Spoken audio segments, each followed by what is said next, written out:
আজকে আমি এসেছি আমাদের বাড়ির কাছে একটা বটতলা আছে, ওখানে হরি পুজো হয়।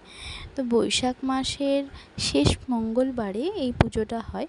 তো এবার মঙ্গলবার আর যেদিনকার হচ্ছে সেই দিনই বৈশাখ মাসও শেষ হচ্ছে। তো একই দিনে পড়েছে সংক্রান্তির দিন, খুবই ভালো হয়েছে। তো আমার শাশুড়ি আমার ছেলের নামে মানত করেছিল যে জন্মের সময় যে ওজন হবে সেই ওজনে মিষ্টি বিতরণ করবে। তো সেই জন্যই আর কি এই পুজোটা দিতে আসা। তাছাড়া প্রচুর মানুষ পুজো করে এই ঠাকুরটাকে। মানে সবাই বলে যে জাগ্রত, খুবই যে যা মানত করে সেটাই পূর্ণ হয়। ইভেন সব ঠাকুরই জাগ্রত ওই হয় না, মানে কিছু কিছু জায়গায় আর কি একটা নাম থাকে যে জাগ্রত বলে, ওটাই আর কি। এমনিতে সব ঠাকুরই জাগ্রত, ভক্তি ভরে মন ভরে ডাকলে ঠাকুরকে ঠাকুর সবার কথাই রাখে এবং সবার কথাতেই সাড়া দেয়। তো ওটা কোনো বড় বিষয় নয়। যাই হোক, আমার শাশুড়ি আর কি মেনলি পুজোটা করছে। আমরা সবাই এসেছি, আমি, আমার শ্বশুর, আমার শাশুড়ি। তুমি দেখতে পাচ্ছ যে ওখানে আমার শাশুড়ির কোলেই আর কি আমার ছেলে বসে রয়েছে।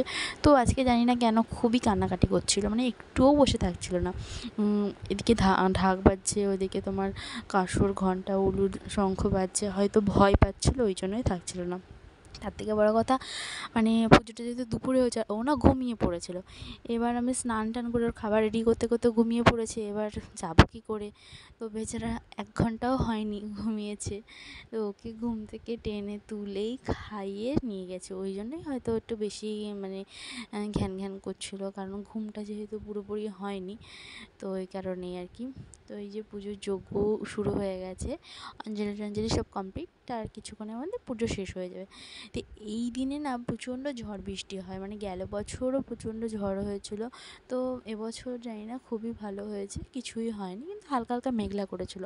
আর এই জায়গাটায় খুব সুন্দর হাওয়া হয়, মানে অন্য গরমকালে বিশেষ করে সবাই এখানে এসে বসে, মানে প্রকৃতিটা খুব সুন্দর লাগে, চারিদিকে মাঠ ঘাট, তো বেশ ভালো লাগে। তো আজকে না একটুও হাওয়া ছিল না, প্রচণ্ড গরম লাগছিলো। তবুও ওই ঠাকুরের কৃপায় সব কিছুই আর কি সয়ে যায়। পুজোর জন্য এখানে 2-3টে দোকানও বসেছে। একটা আইসক্রিমের দোকান ছিল, আর একটা হচ্ছে চটপটি, তোমার বাদামি, এগুলোর দোকান ছিল। তো অনেক দিন না চটপটি খাইনি বলে আমার খুব চটপটি খেতে ইচ্ছা করছিল।